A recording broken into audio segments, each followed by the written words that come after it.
Tomato ಪೈರು ಹಾಕಕ್ಕೆ ಬರ್ತಾರೆ ಇವತ್ತು 5 ಆಳು. ಅಪ್ಪನ ಜಮೀನ್ ಹತ್ರ ಬಿಟ್ಬಿಟ್ಟು ಹಂಗೆ ಹೋಗೋದ ಬನ್ನಿ. ಅಪ್ಪನ ಜಮೀನ್ ಹತ್ರ ಬಿಟ್ಟೆ ಹೋಗ್ತಾ ಇದ್ದಾರೆ ಅವರು. ಇಲ್ಲಿ ಬಂದು ಕಾಯ್ತಾ ಇದ್ದೀನಿ, ಇನ್ನೂ ಲೇಬರ್ ಬಂದಿಲ್ಲ, ಬಂದಮೇಲೆ ಸಿಗೋದ. ಪೈರು ಹಾಕ್ತಾಯಿದ್ದೋ ಆಗೋದಿತ್ತಲ್ಲ, ನಾನು ಸೇರ್ಕೊ ಪೈರು ಹಾಕ್ತಾಯಿದ್ದೀನಿ. ಬನ್ನಿ, ನಮ್ಮ ಡ್ಯಾಡಿ ಅಲ್ಲಿ ಪೈರು ತಂದು ಕೊಡ್ತಾಯಿದ್ದೆ. ಆಳು ಬಂದವ್ರೆ 4 ಸೀಟು, ಪೈರು ಹಾಕ್ತಾಯಿದ್ದೀನಿ ಬನ್ನಿ. ನೆಡ್ತಾವ್ರೆ ಲೇಬರು. ಇವಾಗ ತಿಂಡಿ ತರಕ್ಕೆ ಹೋಗ್ತಾಯಿದ್ದೀನಿ, ಬನ್ನಿ ತಿಂಡಿ ತರಕ್ಕೆ ಹೋಗೋದ ಬನ್ನಿ. ಇನ್ನು 7-8 ಸಾಲಿತ್ತು, ಅದಕ್ಕೆ ಟೀ ಕುಡ್ಕೊಂಡು ನೆಟ್ಬಿಡ್ತೀವಿ ಅಂದ್ಬಿಟ್ಟು ಅಂದರು. ಆಮೇಲೆ ತಿಂಡಿ ತಿಂತೀವಿ ಅಂದ್ರೆ ಅದಕ್ಕೆ ಟೀ ಕುಡಿತಾವ್ರೆ. ಹಂಗೆ ಟೀ ಕುಡ್ಕೊಂಡು ಲೇಬರೆಲ್ಲ ಹೋದ್ರು ಪೈರು ಹಾಕೋಕ್ಕೆ. ಹಂಗೆ ಅಪ್ಪ ಪೈರು ತಗೋಗಿ ಕೊಡ್ತಾವ್ರೆ. ಫ್ರೆಂಡ್ಸ್, ನಮ್ಮ ಮಮ್ಮಿನೂ ಪೈರು ಹಾಕ್ತಾಯಿದ್ದಾರೆ ನೋಡಿ.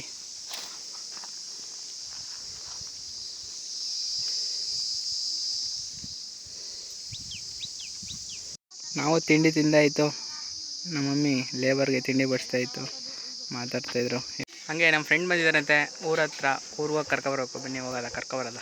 ನಮ್ಮ ಫ್ರೆಂಡು ಊರೊಳಗಡೆ ನಿಂತಿದ್ರು, ಬಂದಿದ್ದು. ಇವಾಗ ಜಮೀನ್ ಹತ್ರ ಕರ್ಕೋಗ್ತಾಯಿದ್ದೀನಿ, ಬನ್ನಿ ಹೋಗೋದ. ಫ್ರೆಂಡ್, ಬಿಸಿಲಿಗೆ ಎಲ್ಲ ಪೈರೆಲ್ಲ ಸೊಗಾಗ್ತಾಯಿದೆ, ಅದಕ್ಕೆ ಬರೀ ಖಾಲಿ ವಾಟರ್ ಸ್ಪ್ರೇ ಮಾಡ್ತಾಯಿದ್ದೀನಿ. ಬನ್ನಿ ಸ್ಪ್ರೇ ಮಾಡೋದ. ಫ್ರೆಂಡ್ಸ್, ಪೆಟ್ರೋಲ್ ಖಾಲಿ ಆಗಿತ್ತು, ಉಳ್ಳಾಡಿಗೆ ಬಂದಿದ್ದ ಪೆಟ್ರೋಲ್ ಹಾಕ್ಸೋಕ್ಕೆ. ಬನ್ನಿ ಪೆಟ್ರೋಲ್ ಹಾಕ್ಸೋದ. ಬಂದು ಪೆಟ್ರೋಲ್ ಬಂಕ್ಗೆ ಪೆಟ್ರೋಲ್ ಹಾಕ್ಸ್ತಾ ಇದ್ದೀವಿ.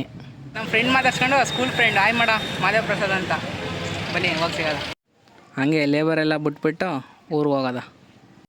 ಈ ವಿಡಿಯೋ ಇಷ್ಟ ಆದರೆ ಲೈಕ್ ಮಾಡಿ, ಶೇರ್ ಮಾಡಿ, ಕಮೆಂಟ್ ಮಾಡಿ. ನೆಕ್ಸ್ಟ್ ವೀಡಿಯೋಲಿ ಸಿಗೋದ ಬನ್ನಿ. ಓಕೆ ಬಾಯ್.